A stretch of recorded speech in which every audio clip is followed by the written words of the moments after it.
আসলে 1.5 দিনও বাংলাদেশ খেলতে পারলো না, এটার কারণটা কি হতে পারে? সমস্যা তো ভাই আমি যেটা দেখি এদের কনসিস্টেন্সিতে প্রবলেম, স্কিল নিয়ে তো প্রবলেম নাই, হয়তো মেন্টাল মানে স্ট্রেংথটা আর একটু বাড়তে হবে।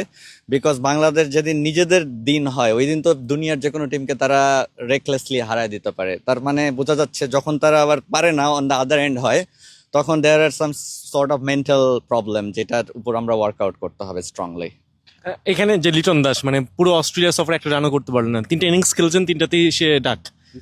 This is absolutely, আমি এভাবে বলতে চাই না, this is absolutely shame. Liton is not, Liton is quite senior now, most senior, one of the most senior guy in the team. He needs to take responsibility. No joke around. মানে আমি জানি they try their best, but they actually have to figure out where is the problem, really. কারণ আসলে at this point they cannot give any excuses. They have to do something. At least হার জিত তো পরের কথা. You have to fight for your team.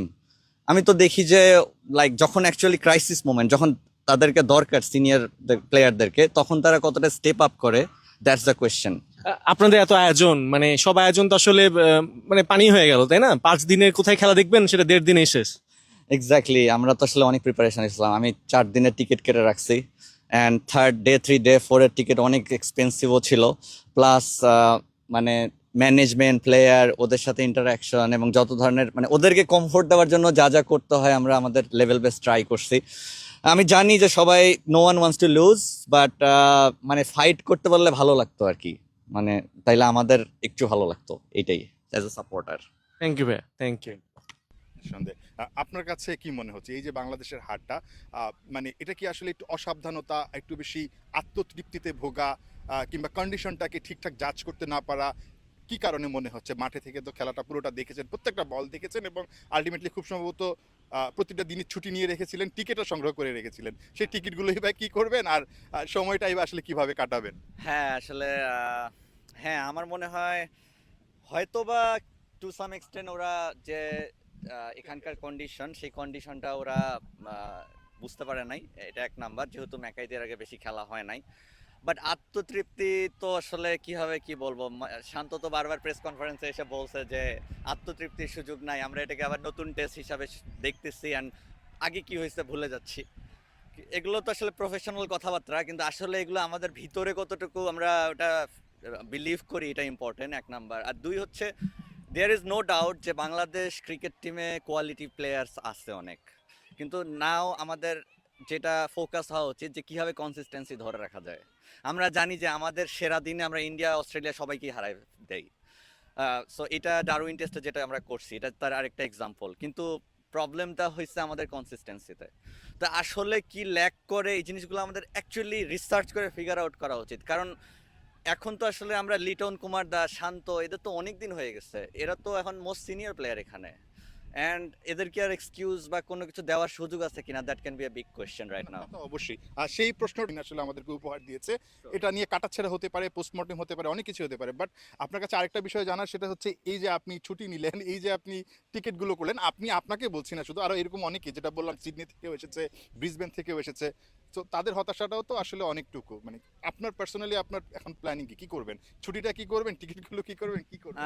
আমি consider করতেছি হয়তো আমি আবার জবে জয়েন করব, আমি লিভ উইথড্র করব। কারণ হচ্ছে অবভিয়াসলি খেলা থাকলে তো আমি কোনো এটার সাথে আপোষ করতাম না, বাট এখন যেহেতু খেলা নাই, সো প্রবাবলি আমি আবার জয়েন করার চিন্তা ভাবনা করতেছি। বাট আরেকটা কনসিডারেশন হইতে পারে, যেহেতু ছুটি ওইভাবে পাওয়া হয় না, আমি I have families in Melbourne, so আমি ফ্যামিলিকে দেখতেও যেতে পারি আর কি। দিন রেস্ট করব। আমাদের হচ্ছে পোস্ট ট্রমাটিক স্ট্রেসটা হ্যাঁ, ম্যানেজ করতে হবে এই 2 দিন। এটা। এটাও আরেকটা ইম্পর্টেন্ট জিনিস যেটা আমি সামনে আনতে চাই, কারণ আমরা তো actually sad, we are expecting a lot.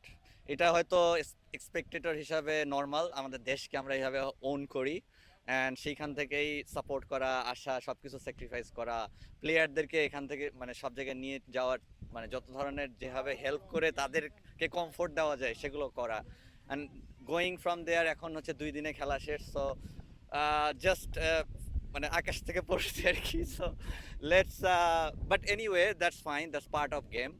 But আমাদের টার্গেট হইতে হবে যে এই ভুলগুলোর থেকে শিক্ষা নেওয়া, অ্যান্ড শিক্ষা নিয়ে ইন ফিউচার কীভাবে আরও বেটার কামব্যাক দেওয়া যায়।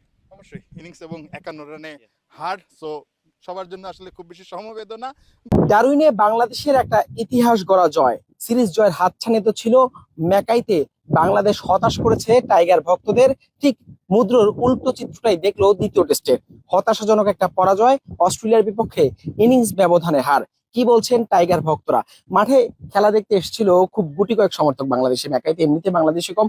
আসলে ডারউইন টেস্টে জয়ের পর আপনাদের প্রত্যাশা কেমন ছিল? নিশ্চয়ই ভালো ছিল বাংলাদেশ জিতবে এমনটা, বা অন্তত ভালো পারফর্ম করবে। সেই জায়গা থেকে বাংলাদেশের পারফরমেন্স কতটুকু আপনারা দেখলেন, কেমন লাগলো? আহ, আমি ডারউইন টেস্টের পরে স্টিল এমন কোনো কিছু প্রত্যাশা করি নাই যে এখানে এসেও আরেকটা টেস্ট জিতে যাবে। বাট আমি যেটা দেখতে চেয়েছিলাম ওদের কাছে, যে ওরা যাতে ফাইট দেয়, আমি ওই ফাইটটা দেখতে পারি নাই।